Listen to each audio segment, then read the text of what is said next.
Hey everyone, and welcome back to the Deep Dive. Before we get started today, please take a sec to like this video and subscribe to the channel and hit that notification bell so you don't miss out on any future deep dives. Today we are going to be tackling a topic that's, it's in the headlines constantly these days, and it's also shaping all of our futures. We're going to be diving into climate change treaties. Oh, wow. Specifically, we're going to be looking at the UNFCCC. Okay. That's the United Nations Framework Convention on Climate Change.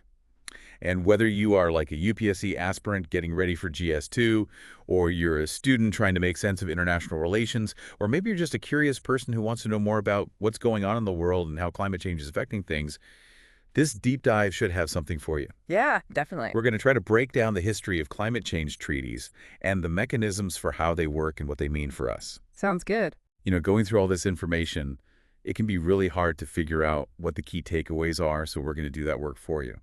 And to help us do that, we had an expert with us today, a master of making sense of global initiatives. I don't know about master, but I'll do my best. It's great to be here. So to get started, let's think about how we even got to the UNFCCC.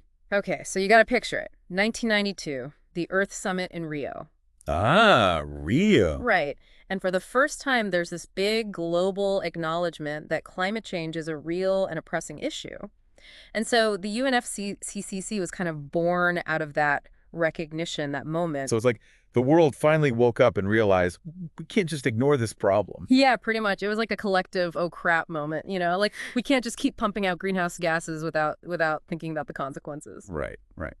So at its heart, what does the UNFCCC actually try to do? So basically, it aims to stabilize greenhouse gas concentrations in the atmosphere. And they want to do that to prevent, really dangerous human interference with the climate system. It's like setting some guardrails, making sure we don't just, totally veer off the road into climate catastrophe. That makes sense. But, how do you even get that many countries to agree on anything, let alone something as complicated as climate action? Yeah. And there must be some kind of structure in place. Yeah, for sure. The UNFCCC, it's not just like a piece of paper. It's a whole system with its own unique set of players and processes. Players and processes. Yeah, it's kind of like this grand global stage where countries come together and they debate and hopefully they collaborate. All right, so who are the key players in this climate drama then? Okay, first you got the Conference of the Parties, COP for short. Compound, yeah.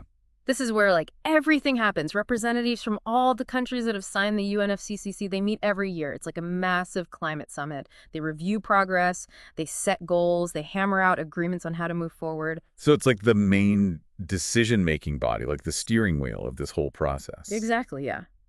And to help things run smoothly, each COP has a president, like a leader, and a bureau, like a team to support them. Oh, okay. They're kind of like the diplomats in chief working behind the scenes, trying to build consensus, keep the negotiations from going completely off the rails. That sounds like a tough job. But it's not just the COP calling the shots, right? There must be other groups that are involved. Oh, yeah, definitely. So you've got these subsidiary bodies. Subsidiary bodies. Yeah. These are the expert groups. They give scientific and technical advice to the COP. So they really dig deep, they analyze all this data, and then they recommend specific actions. So it's not just all talk, no action. There's actually some real thought going into this. For sure. And then, of course, you got to have the secretariat, Okay. the behind-the-scenes crew, making sure the whole operation runs smoothly, organizing the meetings, all the documents, all the logistics. So we've got the COP making the decisions, the president and the bureau, the facilitators, the subsidiary bodies giving advice, and the secretariat making sure everything runs. That's a pretty complex setup. Yeah. But this structure has led to some pretty landmark agreements, right? I know the Kyoto Protocol was a big one back in '97. Kyoto was definitely a big moment. It was the first time they set legally binding targets for developed countries, to cut their emissions.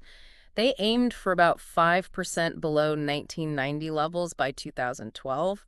So it was a huge step to put some real teeth into climate action, make it more than just promises. Yeah, but I bet it wasn't easy getting everyone on board. No, definitely not. I mean, the U.S., which is a huge emitter, they never even ratified the Kyoto Protocol. And Canada, they withdrew later on. It just goes to show how hard it is to get all these countries to agree and then to actually stick to their commitments. So even with all the best intentions, there are still these huge hurdles to get over. Exactly.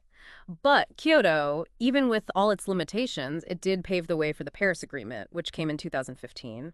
And that marked a real shift in how we approach climate action globally. Oh, the Paris Agreement. Yeah, everyone's talking about that these days. How is that different from the Kyoto Protocol? Well, the Paris Agreement, they set their sights much higher. They want to keep global temperature rise well below 2 degrees Celsius, Okay. above pre-industrial levels, and ideally 1.5 degrees. So it's a much more ambitious goal. So it's like they realize we have to do more and we have to do it faster. Exactly, yeah. And instead of setting fixed emission reduction targets for each country, they introduced these things called nationally determined contributions, or NDCs. NDCs? Yeah, it's a mouthful. I know. Okay, but what are they? So basically, each country gets to set its own emission reduction targets Oh, okay. based on their circumstances, Nice. their capability. So it's a much more flexible approach, right? Because, there's no one-size-fits-all solution for this. Right. So it's more about encouraging everyone to do their part rather than forcing them into specific targets. Yeah, exactly. It's about fostering this sense of shared responsibility. Okay, so that seems to have brought more countries to the table, right? I mean, the Paris Agreement has been ratified by almost every country. Yeah, it's pretty much a global consensus now. Well, that's something. But what about India? Where does India fit into all of this? They're, rapidly developing nation with a huge population and growing energy needs. How are they balancing their development goals with their climate commitments? Yeah, India, they're a really interesting case. Okay, so tell me more about India there. What are they doing to address climate change? Well, they've committed to reducing the emissions intensity of their GDP by 33 to 35%. Emissions intensity. Yeah, from 2005 levels by 2030. So that means basically reducing their emissions per unit of economic output. Right, decoupling their growth from carbon emissions. Okay, so they're trying to grow their economy without growing their carbon footprint. Exactly, and one way they're doing that is through renewable energy. Yeah, I've heard a lot about India's plans for solar power. Are those living up to the hype? Oh yeah, big time. I mean, they've set a target of 175 gigawatts of renewable energy capacity by 2022, and they're actually on track to meet that goal. Wow, that's impressive. What else are they doing? Well, aside from renewable energy, they've got all these other initiatives going on. They're promoting energy efficiency, afforestation, and sustainable transportation. So it's like a multi-pronged approach. Yeah, hitting it from all angles. They have the UJLO scheme, which has replaced millions of incandescent bulbs with LEDs. Oh, okay. And they've got the FAME scheme to encourage people to buy electric vehicles. So they're really taking this seriously. They are. And it's not just about global responsibility for them, They're also highly vulnerable to the impacts of climate change. Oh, right, with the coastline and everything. Yeah, exactly. They've got a huge coastline that's at risk from rising sea levels, a massive agricultural sector that depends on the monsoon, and a growing population that's already facing water scarcity. So for India, it's not just about saving the planet, it's about saving themselves. Exactly. It's about survival. And that kind of duality, that sense of global solidarity and self-preservation, it's really shaping how they approach climate negotiations. That's fascinating.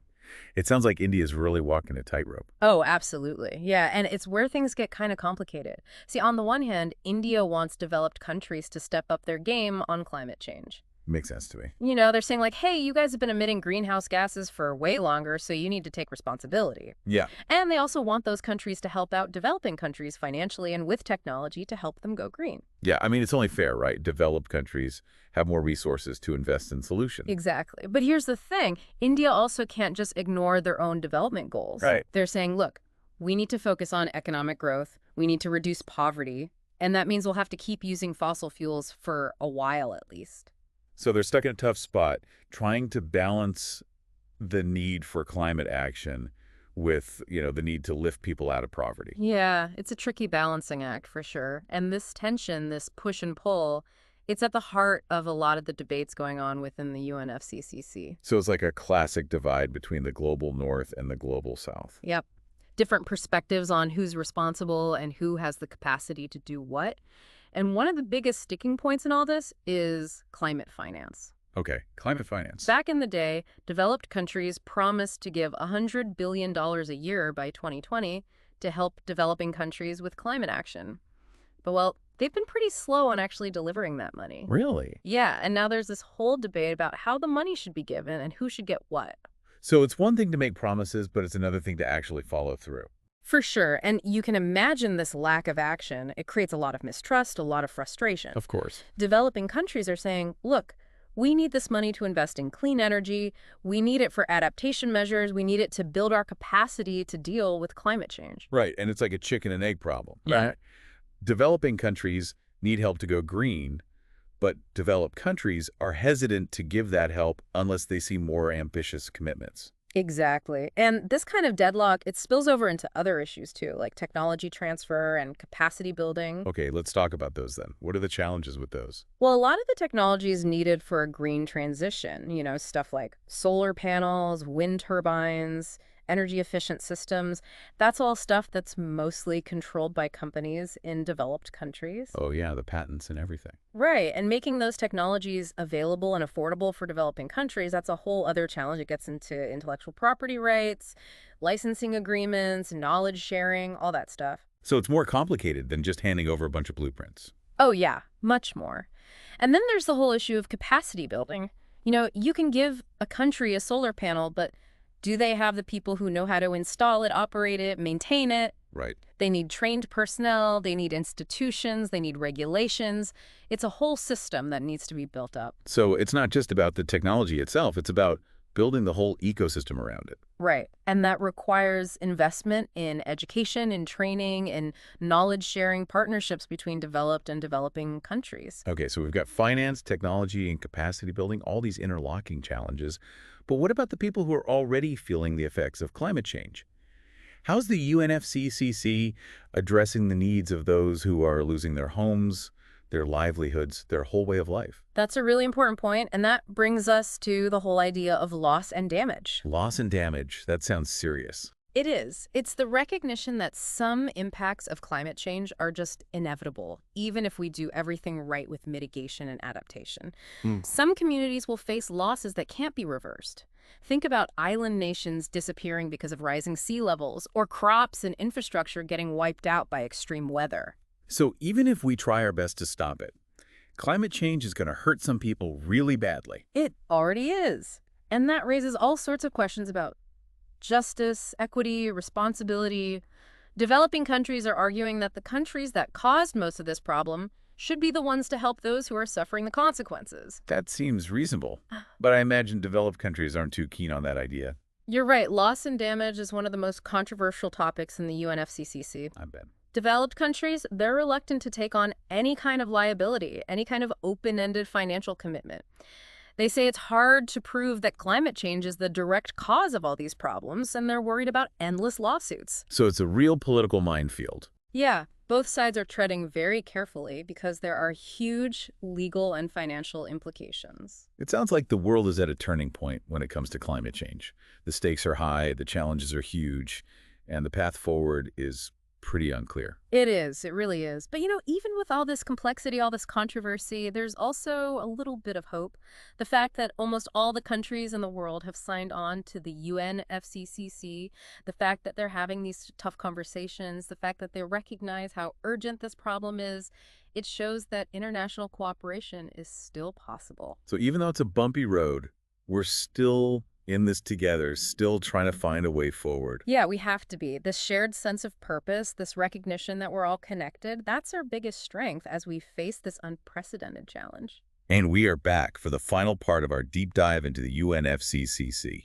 I gotta say, I'm feeling pretty informed. Yeah, me too. It's a lot to take in, but really important stuff. Definitely. We've covered a lot of ground, but I think it's time to dig into some of those key terms that we keep hearing about in the climate change world, like mitigation and adaptation. Yeah, good point. People use those words all the time, but what do they actually mean when it comes to taking action? Exactly. So let's break it down.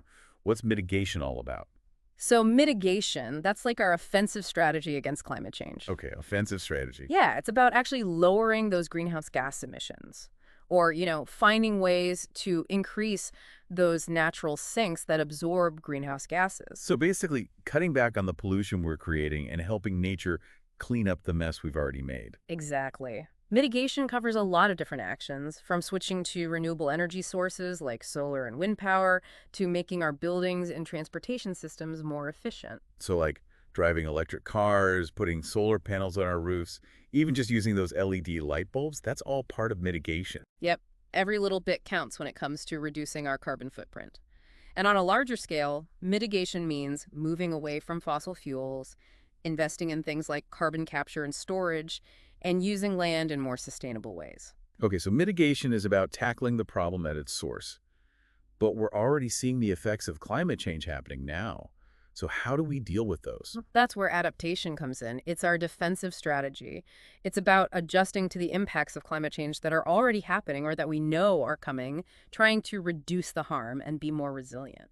So it's about learning to live with climate change and making sure we're prepared for whatever's coming our way.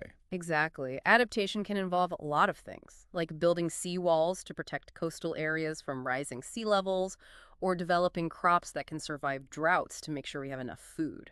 So it sounds like adaptation requires a lot of planning ahead, figuring out what the risks are, and finding ways to minimize those risks. Right. You have to think about who's most vulnerable, what the biggest threats are, and then come up with strategies to deal with those threats. But even with all the mitigation and adaptation we can do, there are still going to be some things that we can't prevent. And that's where this idea of loss and damage comes in. Yeah, loss and damage, it seems like a newer term in the climate change world. It is, and it's a tough one because it acknowledges that some impacts of climate change are just unavoidable. Some communities are going to experience irreversible losses, like homes destroyed by floods, livelihoods destroyed by droughts, cultures forced to relocate because their homes are literally disappearing underwater. So it's this sad reality that climate change is already hurting people, and no matter what we do, some are going to suffer the worst consequences. Yeah, it's a really difficult issue, especially because often the people who are suffering the most are the ones who contributed the least to the problem in the first place. So developing countries are saying, look, you developed countries caused most of this mess. You need to help us deal with the consequences. And I'm guessing that's not a very popular idea with those developed countries. Yeah, loss and damage has become one of the most controversial topics in the UNFCCC negotiations. Developed countries don't want to accept unlimited financial responsibility. It's a huge debate. I can see that. It gets into tricky questions about who's to blame and who should pay. Right, and it all comes back to that need to balance climate action with fairness and protecting the most vulnerable. We've certainly explored a lot in our deep dive into the UNFCCC. We talked about its history, how it works, the big wins, and the challenges it faces. We even dug into the nitty-gritty of mitigation, adaptation, and loss and damage. It's been quite a journey. It has, and we've only just scratched the surface, really. True, but hopefully this has given everyone a better understanding of what's at stake and how complex this whole issue really is, and why the UNFCCC is so important in tackling this global crisis. Definitely the UNFCCC. It might not be perfect, but it's the best platform we have for international cooperation on climate change. It's where countries come together to try and figure out how to address this massive, unprecedented challenge. Right. We hope you found this deep dive informative and engaging. And we also hope it encourages you to get involved in the climate change conversation, whether it's in your school, your community, or even just at the dinner table with your family. Remember, climate change is a global problem, but it's also a very personal one. The choices we make every day can have a real impact. So let's all do our part, big or small, to make a difference. Thank you for joining us for this deep dive, and we'll see you next time for another exploration of a complex and fascinating topic.